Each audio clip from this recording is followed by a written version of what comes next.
Hello and welcome to another Natter that Matters.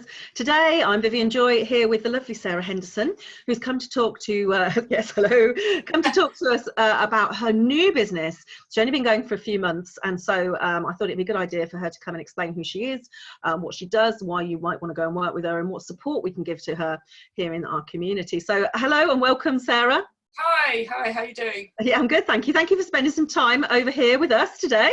Quite all right, it's a pleasure. And I know we were just talking about your art piece behind you. That's one of yours, isn't it? Oh, yes. Yes. Very nice. Fish. Are they goldfish? Yes. It's quite hard. I don't know if I need art. Oh, hang on. Just... Oh, look. Yes, nice. So you drew that from nothing, from scratch, kind of? I drew it and then painted it, so it's a watercolour. Nice. So there's some clues when you're watching this as to what Sarah does, but do you want to tell us what you do? Tell us what you do. So I'm a creative director and freelance graphic designer. I also paint, but painting's kind of more in my spare time, but I'm kind of a all-round kind of creative, I suppose. It sounds a bit cheesy, but I've always loved drawing from when I was a kid and kind of do loads of different things. So I do paint and sell a few sometimes, which is nice, but essentially my profession is a graphic designer. Which I've been doing now for over 20 years, but mainly agency side. So I've always worked within big corporations and have worked on some amazing clients because of that, but have now taken the step to go freelance. Well done, congratulations, yay! And scary and exciting in equal measures. We've all been there, we all remember how that feels, yes, including me. Yeah, so tell us about what brands you've worked on, so let's get an idea. We may have seen something of yours in the media or... Okay, so I've worked for brands such as Shell. Okay, yeah. And I've done car wraps for Ferraris and Lamborghinis, which has been brilliant. And I've done a lot of stuff for Mercedes-Benz, both here and in Australia.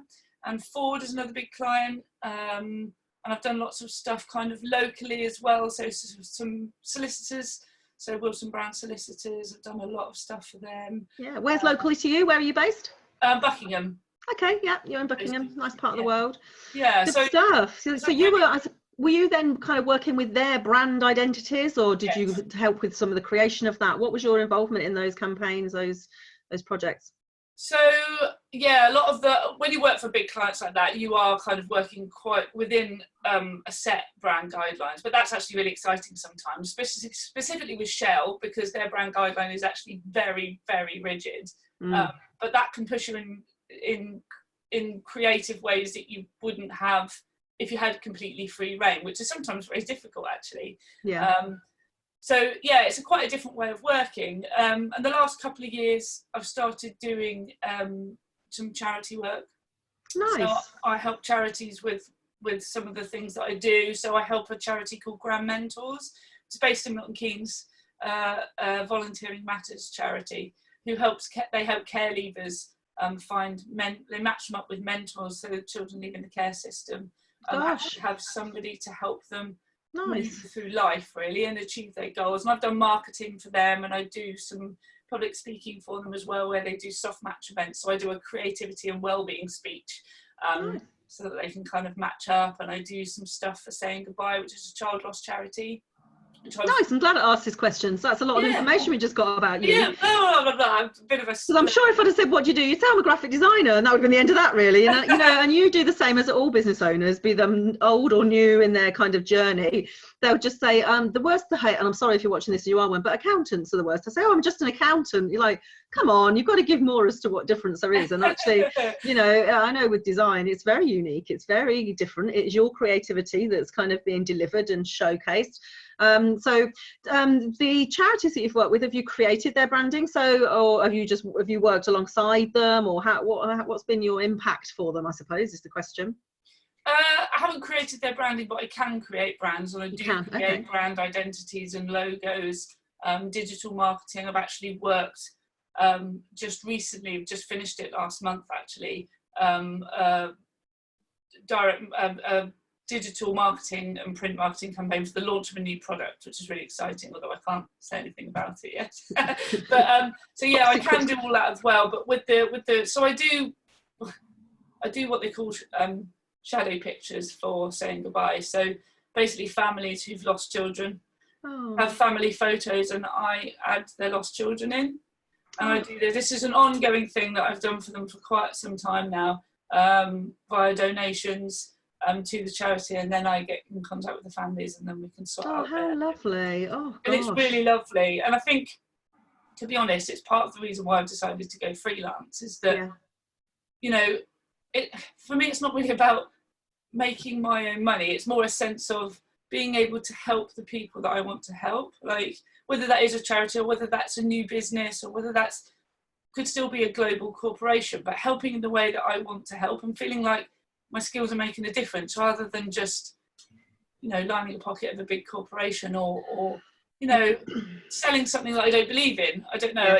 Now I get to control that, and that's really exciting for me. And I feel that I can hopefully make a bit more of a difference than I've made previously. So. I know why you've come into my my scope then, because of course that's what I'm all about, and all my kind of tribe, if you like, for want of a better description. I hate that word, but there isn't another word that describes it. When you look up the word of a group of people with the same intention, that is tribe, that is the word. So yeah, welcome. I'm really glad you're part of that, and hopefully you'll get involved in the Shane Joy's Life Foundation, because of course they will need all of that, charities that I help set up, or not-for-profits or ICOs or whatever they decide to set up, or even businesses that just make a massive difference in the world. They will need the creative skills. And of course, I think a lot of people are confused the difference between a logo and a brand, because they're very different as well, aren't they? People think that they've got a logo, they've got a brand, and that's not the case, is it at all? No, is there a lovely, easy way you can help people understand the difference? Because I don't think many people understand it at all. Put you on the spot now, look. Get the thesaurus out, Vivian. No, that's okay. Well, I suppose it's like putting on a nice outfit, right? You can put on a nice outfit, which might just be a nice dress, and it can be you or it can not be you, but actually that's equivalent to a logo. But actually your brand is when you go into your bedroom and you open your wardrobe, right? And all the clothes that you like, your tone of voice, your style, your character, is all inbuilt in that wardrobe. No one's ever asked me this. It's quite a good analogy. Yeah, it is a massively good analogy. I'm just thinking of my bloody wardrobe now. I'm not sure if it's on brand or not, actually. I mean, I don't think I'm on brand today. In fact, I'm not off brand, but I'm not on brand. It will be, by default, your brand, whether you like it or not, or whether it is you, because that's what you've chosen to represent you to the outside world.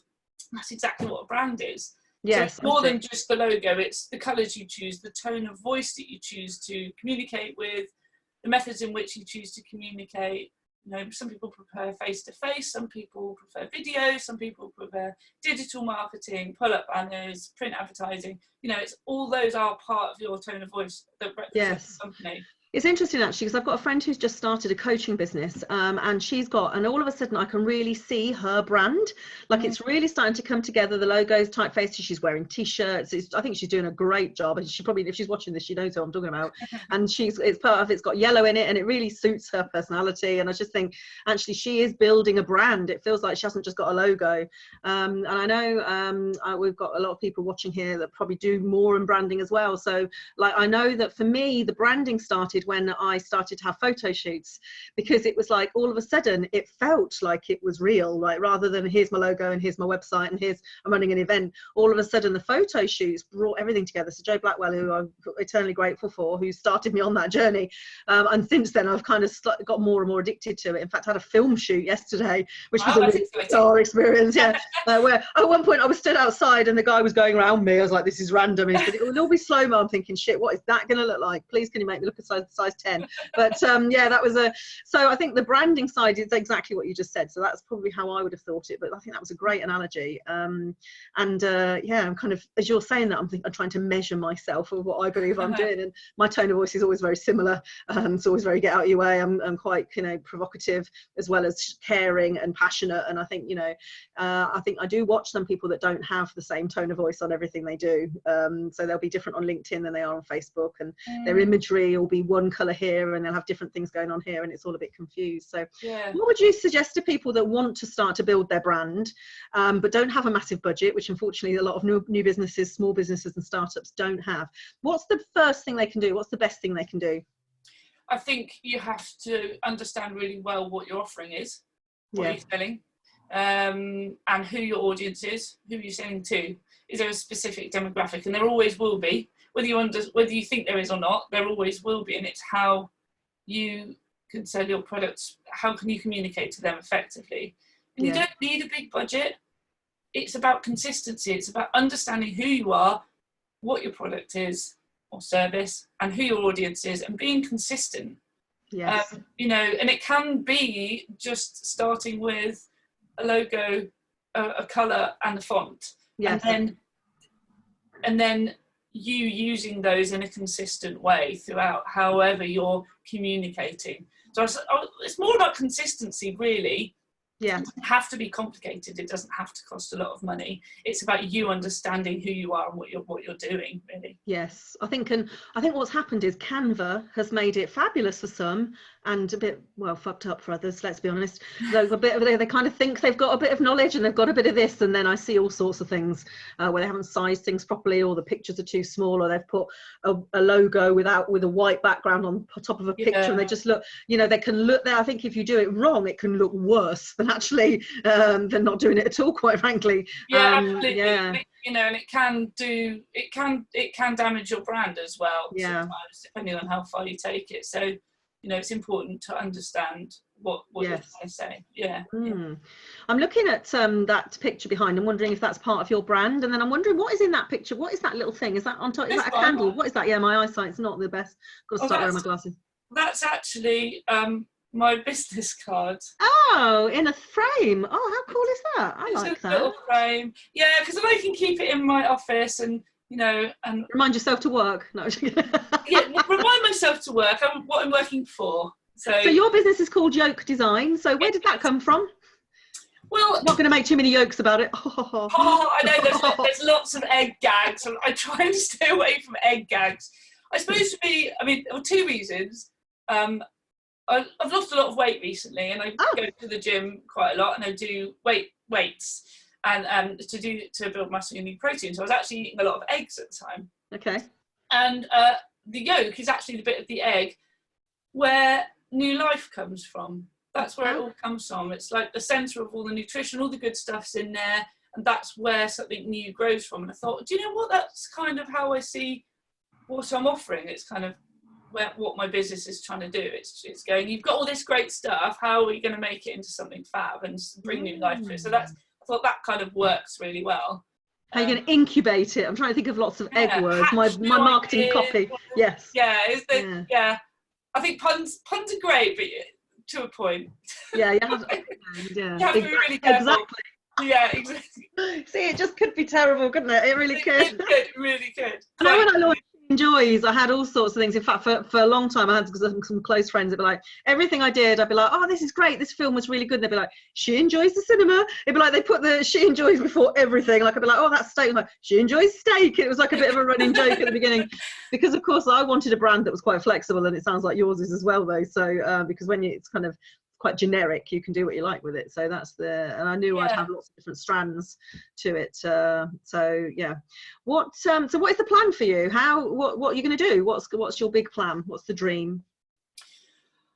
I'd like to use my skills to make a difference, really. I mean, it is about, you know, there is important factors with running your own business. Getting clients is one, and bringing some money in is another, but essentially those aren't my driving factors. They support the idea that I can actually use my skills to action positive change, you know, through charities. Yes, that's an obvious one, but actually through businesses as well, empowering others, building businesses that matter to me, helping to, you know, promote things. And, you know, I've done so many things across the years. You know, I've worked within events, so I can design event stands, I can do your branding, I can do your put-up banners and digital marketing and print ads, and I can wrap a car, and I can design, you know, full-scale events if need be, all the marketing that goes along with that, digital design as well. So I'm not a developer, but I can design your website.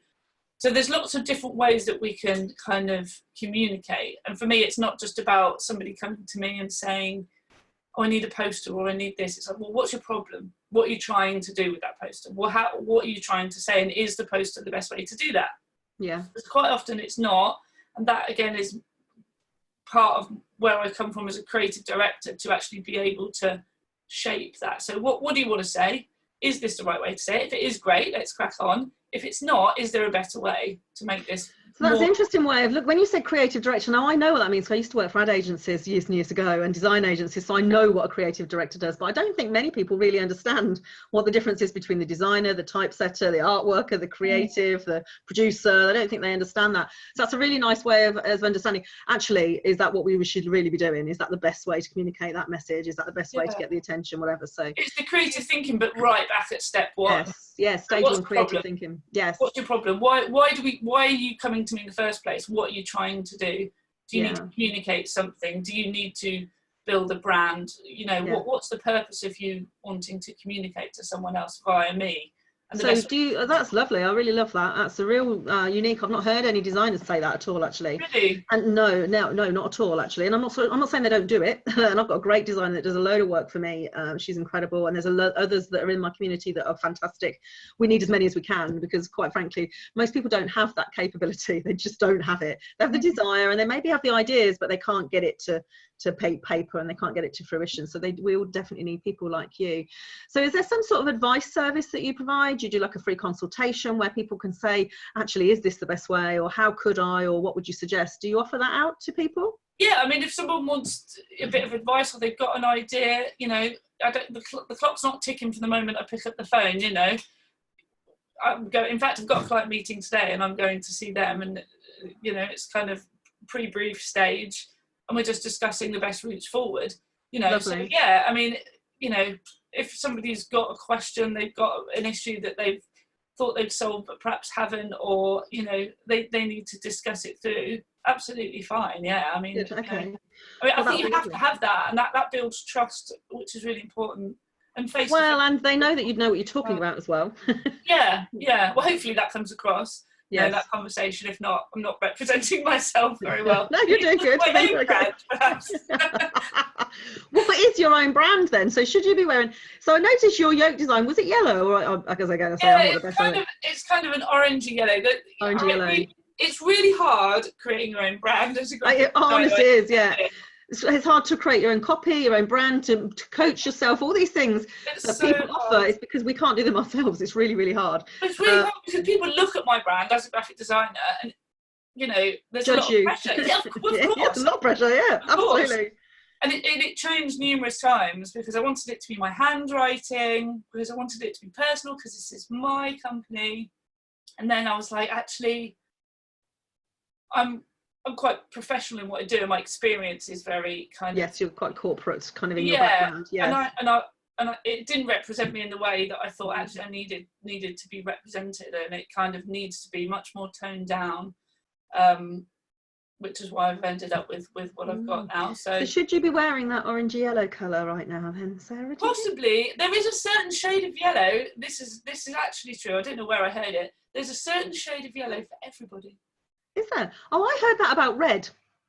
That kind of pillar box red suits everybody apparently. So but not necessarily the one colour, but I mean there's like a tone. Oh, a tone, yes, yeah. Tone of yellow. Like, that's some people true. Wear mustard, some people like something citrusy, but actually there is a tone of yellow that so everybody can wear yellow, and it's probably the same with red actually. Yes, it is. I think it's the same with all the colours. In fact, at the next Mega Summit, we've got an amazing woman called Lisa Newport, who I don't know if you know, she's based up in Nottingham, and she does all of that, and she does it really well. Brilliant. She's fantastic at it. Yeah, so it'd be quite interesting for you. You'll probably enjoy meeting her. She always looks incredible. Her hair and her glasses match. Like she's properly on brand. She has to, right? She has to. She's properly being judged. Yeah, I mean, I get judged a lot. I get judged in a different way. If I put out crap content for video when I'm teaching people how to speak and how to present themselves, if I show up and don't have like purpose or don't manage that, or if anything I launch fails, that's where my pressure comes, because of course I'm helping people to launch parts of their business, make money, be successful, make a difference.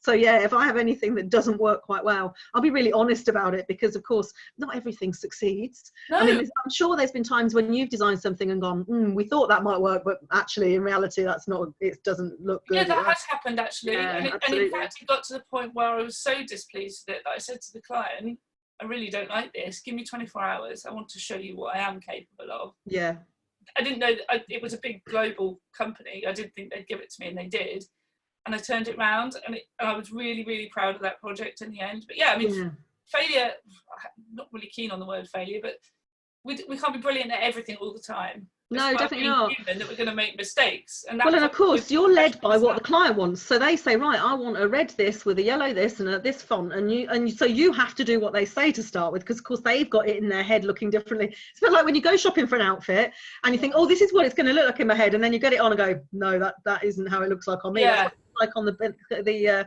advert Yeah. when I saw it, or in the catalogue, or on the TV, but on me, no, it doesn't quite work. So you have to revisit it. And I think I remember from being in design agencies, one of the first jobs I had when I was 20, believe it or not, is I worked for a through-the-line design agency. So I remember taking, and I was the account manager, so taking the design briefs, and I soon got to the stage where I was thinking, that's not going to work. I know I'm going to take that back to the design, the design creative designer, and he's going to say, what the fuck is that, Vivian? What have you taken? You should have told them. And I knew I'd be the one in the middle going, and you must know, I'm sure you work with lots of account managers who are going, now this is what the client wants, but we all know that's not going to work. So if we can give them what they want, because I've got to keep them happy. And now you're doing all roles, aren't you? So you're the account manager, the client facing, the pleaser, the voicer, you're doing all of those different parts of the business. So and it is daunting. Daunting, and I kind of knew that I would be doing that, but not to such a degree. And it was when I first sent, because January was actually really busy for me, which was great. And I remember sending my first bit of work back to the client and thought, there's no middleman here. This is quite daunting. You know, if you don't like it, it's straight back to you. Like in the chair. Yeah, because of course it's really personal. When it's a creative thing, I mean, I'm sure that goes across many different industries as well, but it's really personal. And then how am I going to manage that? Because I always had the middle person, that they would come back and I'd go, no, they're wrong, and it should be like tell them that is the font that should work with that. Tell them that is the colour. And no, communicate that, you know. But actually, they don't need the 48 bullet points they said they wanted on that leaflet. It just won't work, because of course people have got no idea, have they, how space works on things. I just remember, you're taking me right back to those days of having to firefight for the client and then firefight for the designer. When I went back to the client, it was a tricky negotiation job. Yeah, it's exactly that. But that's kind of part of the fun bit as well, is that I'm learning. I mean, I've always been a people person. I do get on with people quite well, and I would prefer to have that contact. It's just now I am doing that all the time.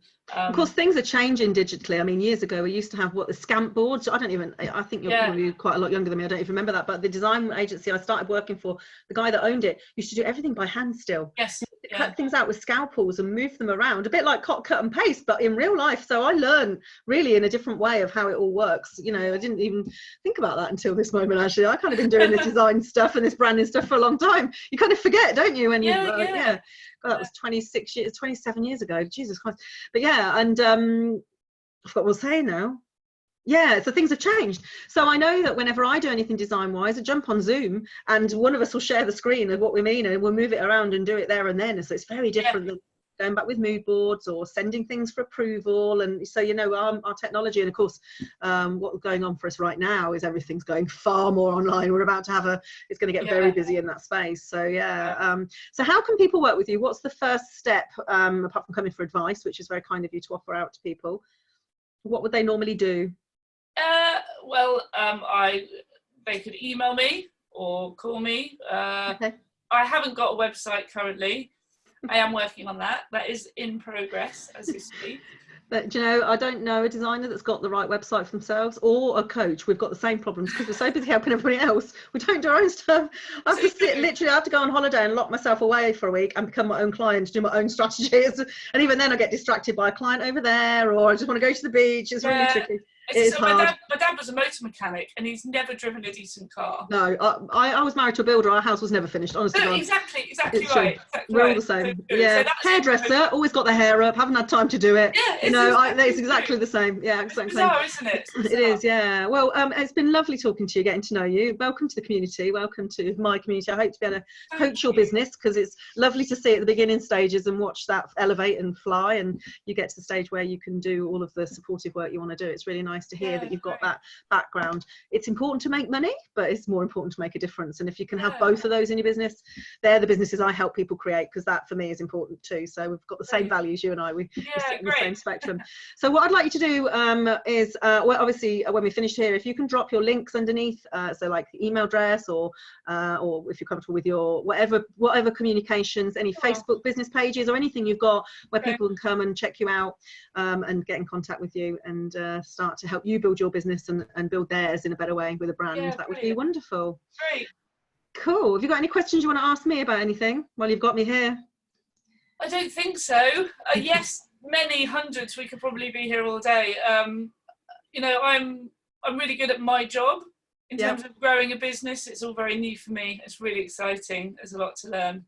You're not alone. I'm totally honest about that and open about the fact that there's a lot to learn, and you know, kind of it's really nice to feel that as women we're in this together as well, and that we're supporting each other, and that's really important to me. So it's really important, and the more you've been in business on your own, you realize just how important it is to have people you can trust that have got your back, because actually it's quite lonely otherwise. You know, I'm not saying you haven't got friends, family, and you know, supporters there, but in business it's got a very different energy. So it's really, I'm glad you're here, and you know, you're not alone in where you are in your business, and some people are there still after 5-10 years where they're still in that space where they haven't quite worked it out, and you are absolutely my ideal client. So it's really nice that you've come onto my radar.